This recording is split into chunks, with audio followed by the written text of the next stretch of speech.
iglesia soy, y tú también. En el bautismo renacimos a una vida singular y a confirmar hoy nuestra fe. Lo proclamamos compartiendo el mismo pan. No vayas triste en soledad, ven con nosotros y verás. Tengan ustedes un buen día. Les saluda su pastor y amigo, Monseñor José Clavijo Méndez, obispo de Sincelejo, desde esta su emisora Radio Piragua, la emisora diocesana de Sucre. Nos encontramos leyendo y encontrando en la herencia que nos dejó su santidad el Papa Francisco, aquellos elementos que nos sirvan para realizar un itinerario que nos lleve hacia la plena realización del sueño que tenemos de un país en paz, de un país en progreso, de un país en el que no haya más violencias, en el que la vida se pueda desarrollar de modo normal y las personas confíen las unas en las otras. Habíamos ya entonces mirado que lo primero es un encuentro con Cristo que origina en nosotros un cambio de actitud, como sucedió con los apóstoles y nos comentaba el mismo pontífice y escuchábamos en días pasados. En su homilía en Medellín precisamente hace referencia a esa necesidad que tenemos los católicos y en general todos, de hacer un cambio radical en nuestra religión. Pasar de esa religión rígida, de normas, en la que nada cambia, en la que todo tiene que ser fijo, y así fue, y así es, y así tendrá que ser siempre, a una forma de vivencia en Cristo como la que hicieron los discípulos siguiéndolo a Él, en la que no hay precisamente esa cerrazón, esa rigidez, sino todo lo contrario. El Señor los va llevando y les va enseñando en el discipulado a una nueva manera de entender la vida y de entender la relación con Dios. Entonces nuestro itinerario parte del encuentro con Cristo y continúa entonces el itinerario. El encuentro con Cristo me lleva a un discipulado, es decir, un camino serio por etapas en el que yo mismo y mi maestro y mis compañeros de camino van constatando que realmente estoy dando ese paso de una religión rígida a una fe en la que el discipulado misionero se convierte en una realidad. Nos decía el Papa, entonces, ir a lo esencial y luego involucrarse. Dos términos fundamentales de este discipulado. Ir a lo esencial en el encuentro con Cristo, realizar el discipulado y, por último, entonces, involucrarse en una transformación que poco a poco se irá dando en la medida en que vayamos aprendiendo del Maestro los elementos de ese caminar. Queda una pregunta. Bueno, para realizar ese itinerario, ¿qué se necesita? Es una pregunta muy importante porque nos va a salir una novedad, que pues ya no es tan novedad para muchos de nosotros, pero que realmente frente a la manera como de pronto habíamos entendido que se vivía el cristianismo, nos suena novedoso que se nos hable de la comunidad. El discipulado se hace en comunidad, la vida cristiana se vive en comunidad. Y las comunidades, fruto del discipulado, se irán constituyendo en la semilla nueva, o podríamos decir también en la levadura, que va transformando la masa del mundo, o en ese pequeño foco que se enciende e ilumina a todo el mundo, mostrándole el camino. Las comunidades son como bombillos encendidos en medio del mundo. También el Señor utilizó la imagen de la sal. Las comunidades son como la sal que le dan sabor a este gran sancocho, a esta gran sopa que es el mundo. Si vamos a buscar qué nos indicó el Papa acerca de la comunidad, pues nos encontraremos que más bien hizo escasa referencia a este elemento fundamental del discipulado. Sí encontramos algunas referencias no más bien veladas, más bien no directas. Entendemos que el Papa no tenía que agotarlo todo, pero ciertamente cuando comparamos los discursos del Papa con el documento de Aparecida, encontramos unas grandes similitudes. Y el documento de Aparecida sí habla de la comunidad y nos pide que hagamos nuestra experiencia cristiana en pequeñas comunidades en las cuales se pueda constatar, se pueda conocer al hermano, se le pueda amar. No seamos anónimos, no seamos un número, una cifra, sino personas de carne y hueso que conviven con otras personas de carne y hueso, que se conocen, que se aman, que se toleran, que se perdonan, que dialogan, que comparten, que proponen, que trabajan juntos, que se van formando al lado del Maestro en la escucha de la palabra y en la vivencia de la fe. Vamos entonces, porque ya he alargado un poco esta introducción, les invito para que nos preparemos para este tema de la comunidad con oración.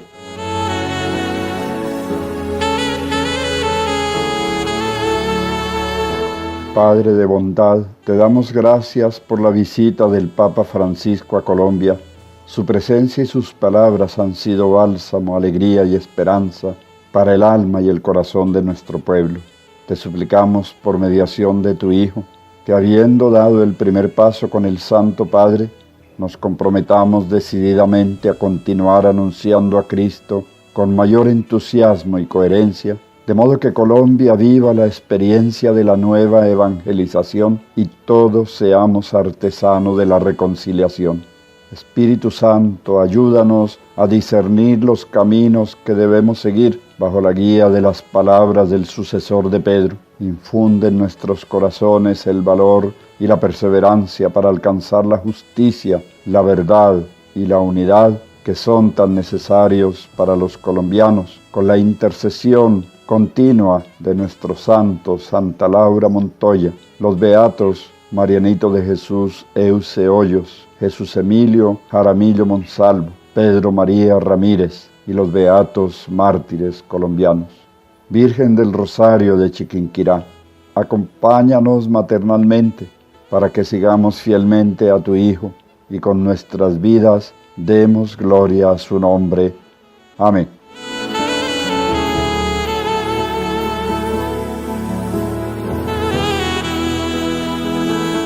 Bien, después de haber orado, entonces trataremos de encontrar aquellas insinuaciones que el Santo Padre nos dejó para que este elemento, aunque no fue de los que él más ilustró, pero realmente este elemento que llamamos la comunidad, la vida en comunidad, se constituya en la manera normal de realizar el discipulado.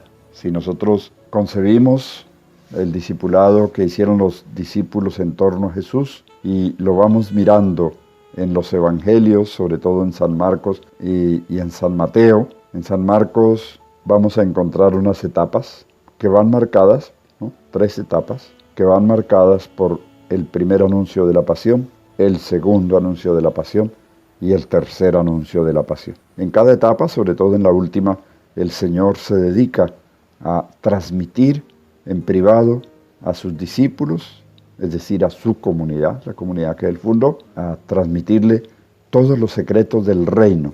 Pero también es interesante San Lucas, que utiliza la subida a Jerusalén, una subida larguísima en San Lucas, pues ocupa una cantidad de capítulos prácticamente hasta el momento en que Jesús entra a Jerusalén. Comienza en el capítulo 9, al final del capítulo 9, y termina en el capítulo 19. Pues realmente es una buena porción, una buena parte del Evangelio de San Lucas, toda dedicada al proceso de formación que hicieron los discípulos en torno a Jesús. Con este preámbulo que encontramos en los Evangelios, vamos entonces a tratar de encontrar las referencias que hizo el Santo Padre en algunos de sus discursos, homilías o intervenciones.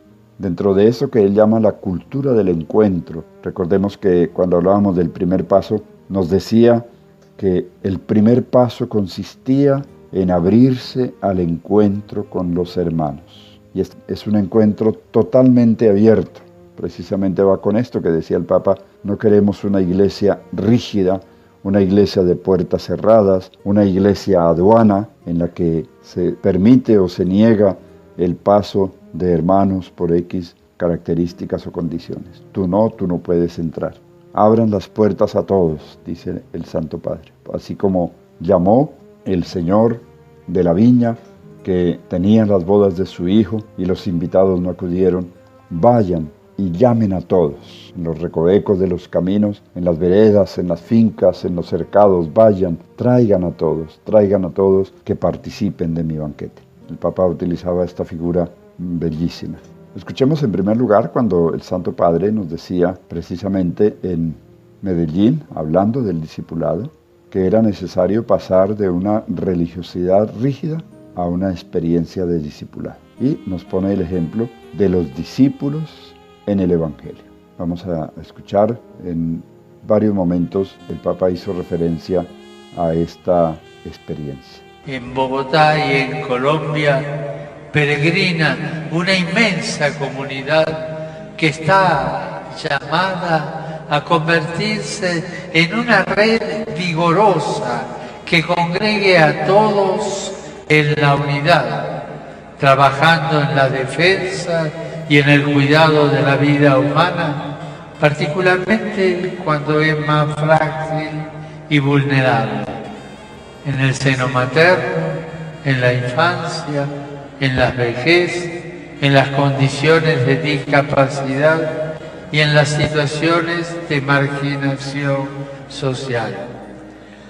También multitudes que viven en Bogotá y en Colombia pueden llegar a ser verdaderas comunidades vivas, justas y fraternas si escuchan y acogen la palabra de Dios. En estas multitudes evangelizadas surgirán muchos hombres y mujeres convertidos en discípulos que con un corazón verdaderamente libre sigan a Jesús. Hombres y mujeres capaces de amar la vida en todas sus etapas, de respetarla, de promoverla. Como ven, el Papa hizo primero referencia a esto en Bogotá, comentando precisamente el Evangelio de la llamada de los discípulos, que correspondía a la liturgia de ese día. Y luego en Medellín hace referencia a esa experiencia con los discípulos. Luego en Medellín hace referencia a lo que había dicho en Bogotá, ya concretamente hablando del discipulado. Es decir, el Papa nos invita a mirar la experiencia de discipulado a la luz del Evangelio de la llamada y de lo que el Señor hizo con los discípulos. Escuchemos ahora lo que dijo en Medellín. Queridos hermanos y hermanas, en la misa del jueves en Bogotá escuchábamos el llamado de Jesús a sus primeros discípulos. Esta parte del Evangelio de Lucas, que comenzó con aquella narración, culmina con el llamado a los 12. ¿Qué recuerdan los evangelistas entre ambos acontecimientos? Que este camino de seguimiento supuso en los primeros seguidores de Jesús mucho esfuerzo y purificación. Algunos preceptos, prohibiciones y mandatos los hacían sentir seguros. Cumplir con determinadas prácticas y ritos los dispensaba de una inquietud. La inquietud de preguntarse ¿qué es lo que le agrada a nuestro Dios? Jesús, el Señor, le señala que cumplir es caminar detrás de Él. Otro elemento importante que encontramos en las palabras del Santo Padre fue cuando habló de la imagen de la vid. Esta imagen de la vid resulta muy sugestiva porque la vid no da frutos aislados, como la mayoría de plantas que nosotros conocemos, frutales. Los frutos salen aislados, ¿no? El mango, pues sí, da muchos mangos, pero cada mango es cada mango en el lugar donde brota, en el tallo o en la rama del árbol de mango. En cambio sucede una cosa curiosa con la vid. La vid, de un gajo sale un racimo con un número suficiente de uvas. Y entonces la imagen de la vid, que es una imagen muy antigua, utilizada en el Antiguo Testamento, el profeta Isaías, el profeta Ezequiel, el mismo profeta Jeremías hablan de Israel como una vid, lo mismo que el Salmo 79. Toma esta figura de Israel como una vid. La iglesia es el nuevo pueblo de Dios. La iglesia es la vid, y la vid fructifica por medio de racimos. Es decir, aquí podemos ver en esta similitud la experiencia de comunidad. Son comunidades que van surgiendo a lo largo de la vida y que van siendo como el fruto maduro de la experiencia eclesial. Escuchemos también lo que el Papa nos dijo utilizando esta imagen de la vida. En el Génesis, después del diluvio, Noé planta una vid como signo del nuevo comienzo. Finalizando el Éxodo, los que Moisés envió a inspeccionar la tierra prometida volvieron con un racimo de uvas de este tamaño, signo de esa tierra que emanaba leche y miel. Dios se ha fijado en nosotros, en nuestras comunidades y en nuestra familia. Están aquí presentes y me parece muy de buen gusto que estén los padres y las madres de los consagrados, los sacerdotes y las cristianas. Dios se ha fijado en nosotros, en nuestras comunidades y familias.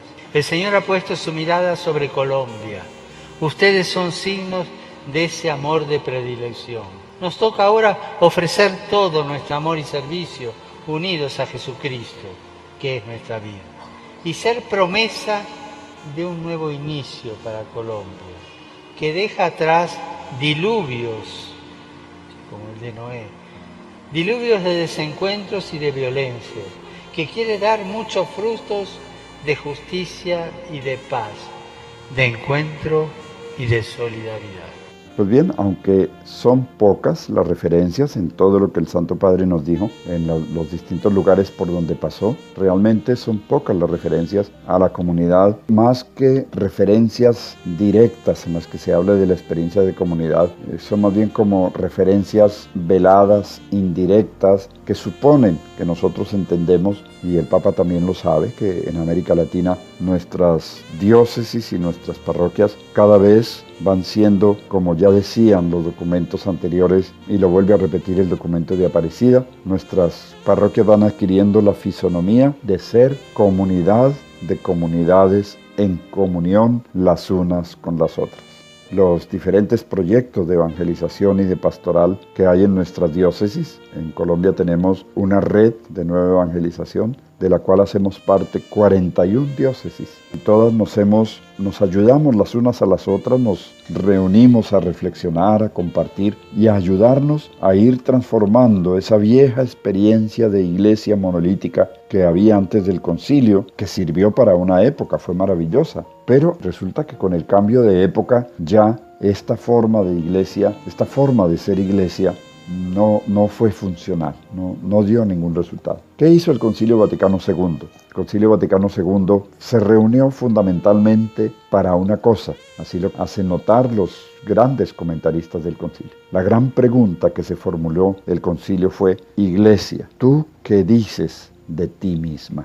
Y por eso nos encontramos frente a un concilio, el Concilio Vaticano II, que tiene una profunda significación eclesial en todos sus documentos. Se trabajó mucho la eclesialidad, precisamente a partir de esta pregunta, pero lógicamente en referencia directa a Cristo, porque lo que se diga de Cristo, lo que se crea de Cristo, es lo que se va a realizar en la comunidad. Ya por eso habíamos visto también nosotros que en este itinerario el Papa nos habla de Cristo de una manera radical, de una manera puntual, yendo a lo esencial nuevamente. Lo esencial es el anuncio de Cristo, la evangelización, pero que ese Cristo no sea una teoría, no sea simplemente unas lecciones que se aprenden, quién era Cristo, si era Hijo de Dios, si era solo hombre, si era hombre y era Dios, si tenía dos naturalezas, si tenía no sé cuántas voluntades, problemas que a los que la Iglesia se le midió ya en la segunda etapa de su expansión por el mundo. Pero ni Cristo ni la Iglesia son experiencias teóricas, son unas experiencias muy vitales. Por eso la fe cristiana, por el contrario de muchas religiones que se conocían en tiempos de Jesús, que eran más bien, por ejemplo, la religión de los romanos o la religión de los griegos, la misma religiosidad de los pueblos bárbaros que los cristianos llamaban paganos, utilizando una palabra del Imperio Romano, es decir, habitantes de los pagos, gente que no tenía formación religiosa, pero que sí tenían su religiosidad y la expresaban en formas de cultos, pero eran cultos muy externos que no daban ni significaban un cambio de vida. La gente podía hacer sus ritos, pero continuaba con su misma moral, con su misma manera de ver la vida, en la que eran normales ciertas cosas que ya en la vida cristiana pasaron a no ser normales. Bellísimo, es un texto conocido como la Carta a Diogneto, de un autor desconocido de los primeros siglos de la Iglesia, donde el autor de la carta le dice a Diogneto quiénes son los cristianos. Y entonces hace una comparación con los demás ciudadanos del mundo y de una manera bellísima va diciendo por qué los cristianos son diferentes, por qué los cristianos no piensan como piensan los demás en el mundo, por qué los cristianos no actúan como actúan los demás en el mundo. Entonces ya para ser cristiano tiene que hacerse un rompimiento con esa manera normal de ver las cosas, que no son tan normales porque a la luz de la palabra de Dios y a la luz del Evangelio uno tiene que comenzar, como decíamos en el encuentro anterior, a tener discernimiento, a discernir los signos de los tiempos. Pues bien, entonces, volviendo a esta realidad, ¿qué nos encontramos nosotros? En la imagen de la vid, decíamos, los frutos se dan en forma de racimo, en forma de comunidad. El discipulado, tal como lo vemos en el Evangelio, no fue individual. Incluso notamos que entre los discípulos de Jesús había también discípulas y el Evangelio las menciona y les da una cierta importancia a esta experiencia de seguimiento que hacían algunas mujeres muy mencionadas en el Evangelio: Marta, María, mujer de Cleofás, Susana, y nombra muchas otras. Y luego nosotros en las comunidades cristianas posteriores, ya fundadas por los apóstoles, reencontramos nuevamente esta realidad. O sea, como en el discipulado participaban tanto hombres como mujeres. Y participaban en comunidad. El fenómeno que vemos nosotros en los Hechos de los Apóstoles es el de una cantidad de comunidades que se van formando como fruto de la predicación y que viven las unas en comunión con las otras. Había una gran comunión en los criterios morales, en los criterios litúrgicos y en los discernimientos que se hacían sobre los problemas de la vida. Pues bien, pienso yo que este es el modelo que igualmente la comunidad va recorriendo las distintas etapas del discipulado y se va consolidando como comunidad, va profundizando en el misterio de Cristo, en la comprensión de la palabra de Cristo y en la fe de la Iglesia, porque cada comunidad tiene que adherirse a la fe de la Iglesia si quiere ser una comunidad eclesial. Entonces las realidades eclesiales están en comunión en la medida en que profesen la fe de la Iglesia, la misma fe. Pues bien, mis hermanos, tengamos en cuenta que aunque el Papa no hace mucha referencia al elemento de la comunidad, el discipulado tenemos que aprender a hacerlo en comunidad. La expresión comunitaria es fundamental, no solo durante el discipulado, sino luego en la vida cristiana, porque la vida en comunidad es otro de los aprendizajes del discipulado. Eso lo vivieron tan intensamente los apóstoles y lo perfila también el Evangelio, cualquier Evangelio que tomemos. Incluso en el Evangelio de San Juan se utiliza la imagen de la vid para decir: yo soy la vid, vosotros los sarmientos. Se toma esta imagen precisamente para hacer notar que la vid unida a los sarmientos es como Cristo unido a su iglesia. Bueno, mis hermanos, desafortunadamente en este encuentro hablé más yo que el Papa, pero era necesario que nosotros no olvidáramos este elemento que es la comunidad, porque el aprendizaje del discipulado lo vamos realizando en comunidad. Es algo que no se logra en el mundo así porque sí, porque la gente se ponga de acuerdo. Normalmente hay más desacuerdos que acuerdos y por eso la comunidad cristiana se convierte en el símbolo y a la vez como en la muestra, y en la medida que multipliquemos las comunidades van permeando de tal manera el ambiente que el ambiente se va volviendo más sensible a la vida cristiana. Y ahí es donde comienza realmente la transformación que nosotros queremos para nuestro país. Comenzará primero por la familia, luego de pronto por el vecindario, por los colegas o compañeros de trabajo, pero luego irá continuando, irá extendiéndose a muchísimos sectores de la sociedad y sin darnos cuenta hemos llegado a un elemento transformador de la sociedad, que es la vida en comunidad. La comunidad es el mejor instrumento de transformación del país. Por eso la Iglesia a lo que más le dedica esfuerzo y a lo que más debe dedicarle esfuerzo es a la evangelización para formar comunidades. Lo demás se hace solito. Gracias por acompañarnos también en este día. Esperamos que este tema de la comunidad a ustedes les toque profundo y ustedes mismos piensen, si no están ya en una experiencia de comunidad, es necesario que yo me vincule a una experiencia de comunidad y que mi familia se vincule. Vamos a orar, a darle gracias al Señor. Participemos entonces con la voz del Santo Padre en esta oración.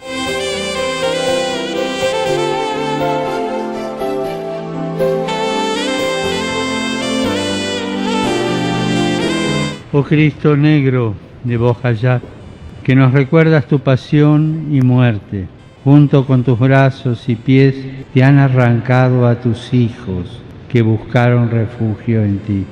Oh Cristo negro de Bojayá, que nos miras con ternura y en tu rostro hay serenidad. Palpita también tu corazón para acogernos con tu amor.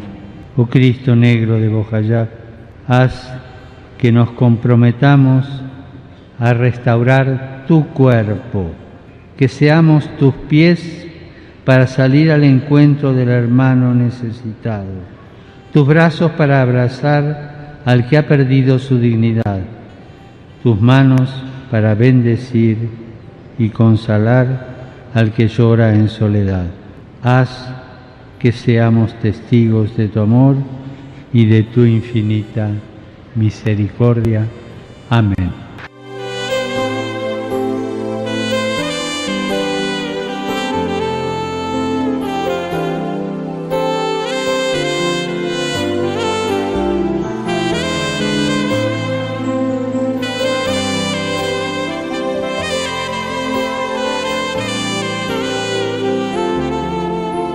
Mis hermanos, muchas gracias.